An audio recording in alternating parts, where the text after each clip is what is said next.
Yofane jettenam farsini Gonaqi garan arrazini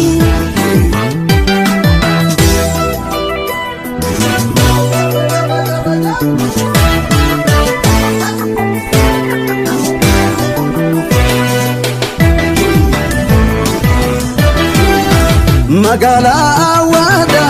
qabehu gurgura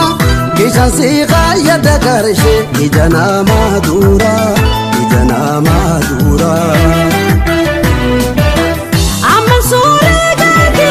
warasale jale Gittadi gada maqiya yomin si wallale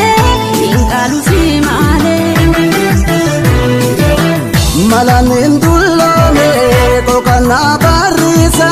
Wadullu ma mitikashti walla ban farisa